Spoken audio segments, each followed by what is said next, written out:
Iran ने waste Asia यानी middle east के लोगों को खुली धमकी दी है और ये चेतावनी दी है कि अगर आप अमेरिकन फौज के आसपास हैं या आपके आसपास अमेरिका की फौज है तो आप वहां से निकल जाइए, बहुत दूर चले जाइए, हम उन पर हमला करने वाले हैं।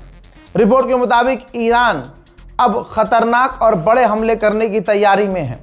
इसका मतलब ये नहीं है कि ईरान पर हमले नहीं हो रहे हैं, ईरान के पास कोई दूसरा ऑप्शन छोड़ा नहीं गया है।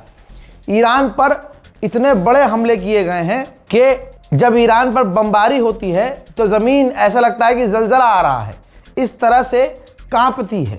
ऐसे में ईरान का पूरा अधिकार है कि वो भी बड़े हमले करे। ईरान ने कई सारे टैंकरों को उड़ाया है, बल्कि यहाँ देखिए ये जारी किया है जानकारी। ईरान ने कहा कि 3 टैंकर आगे बढ़ रहे थे, हमने उन्हें रोका, वार्निंग दी, लेकिन जब हमने फाइनल वार्निंग दी तो वो रुके और वापस मुड़े। हम पहले ही कह रहे हैं हम अपने एलाइज को जाने देंगे, जो हमारा साथी होगा हम उसे जाने देंगे, दुश्मन और दुश्मन के साथियों को नहीं जाने देंगे। जब हिंदुस्तान का मुसलमान, जब पाकिस्तान के टिकटॉक ये देखने लगे कि नेतन्याहू ईरान पर थोड़ा सा बोल भी देंगे तो मिलियन में व्यूज़ आएंगे, तो ऐसे लोग बोलने लगे और ऐसे लोगों को आप लोग पत्रकार मानने लगे। रिजल्ट ये रहा कि हिंदुस्तान, पाकिस्तान, बांग्लादेश समेत लगभग और भी कई देशों में 7 दिन तक नेतन्याहू को मारा गया। किसी ने मिसाइल से कह दिया कि मिसाइल से मर गया, किसी ने कह दिया बीमारी से मर गया, किसी ने कह दिया मलबे में दब के मर गया, और लोग मिलियंस में हमारे जैसे कुछ पत्रकारों को परेशान करने लगे। रज़ा भाई मर गया क्या, रज़ा भाई मर गया क्या। और हम समझाते समझाते थक गए कि नेतन्याहू नहीं मरा।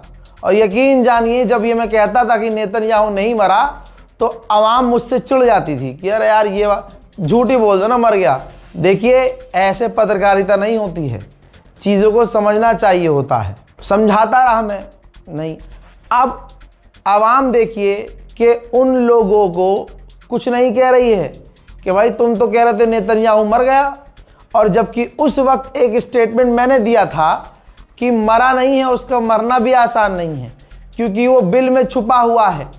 आले यहूद का रिकॉर्ड है, डरपोक होते हैं। मैंने 10 दिन 15 दिन पहले बोला था ना। लीजिए अब ये आप देखिए, डेली मेल की रिपोर्ट है, दुनिया के टॉप अखबारों का अखबार है ये।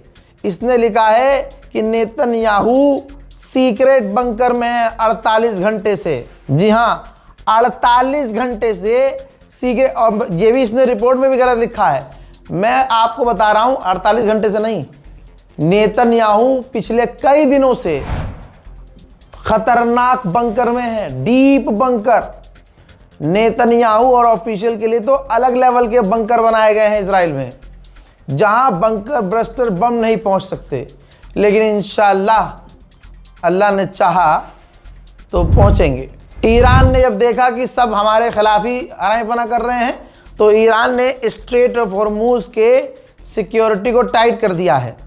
अब वो जानकारी जो नहीं मांगता था वो हर जहाज से जानकारी मांग रहा है, बल्कि ये भी खबर आ रही है कि हर जहाज से वो कुछ न कुछ टैक्स वसूल रहा है। ईरान ने यहाँ तक ये भी कह दिया है कि जिन होटल्स के अंदर अमेरिकी फौज है हम उनको टारगेट करने वाले हैं। हालात सुधरने के बजाय दोस्तों बिगड़ रहे हैं। अब देखिए कतर ने वार्निंग जारी कर दी है तमाम लोगों के लिए कि घर के अंदर रहें, घर से बाहर ना निकलें, किसी भी हालत में घर से बाहर ना निकलें। ईरानियन ऑफिशियल हैं, कह रहे हैं कि अब तक हमने 70% मिसाइल बेस का इस्तेमाल ही नहीं किया है, अभी तो सिर्फ हम बहुत हल्के खेल रहे हैं। यूएन की जो इमरजेंसी मीटिंग बुलाई थी ईरान ने वो आज हुई है, जिसमें ईरान के विदेश मंत्री सैयद अब्बास अराक्ची ने कहा कि हम पर इलीगल वॉर चिपकाई गई है, हम नहीं लड़ रहे थे, ये जंग की शुरुआत हमने नहीं की थी। 1 साल में बल्कि 9 महीने में हम पर यह दूसरा हमला किया गया, इंटरनेशनल लॉ का उल्लंघन किया गया। स्कूल पर हमला करके 175 लड़कियों को, हमारी बच्चियों को कत्ल कर दिया गया। अमेरिका, इजराइल, वो देश जो परमाणु वाले हैं, उन परमाणु देशों ने एक नॉन न्यूक्लियर देश को 9 महीने में दूसरी बार निशाना बनाया। हमने तमाम देशों से मांग की है कि वो अमेरिका इजराइल के हमलों की निंदा करें। जी हाँ, सुनिए। Bismillahirrahmanirrahim. Distinguished delegates, dear colleagues. Iran stands today amid the throes of an illegal war imposed by two bullying nuclear-armed regimes, the United States and Israel. This war of aggression is blatantly unjustified and brutal.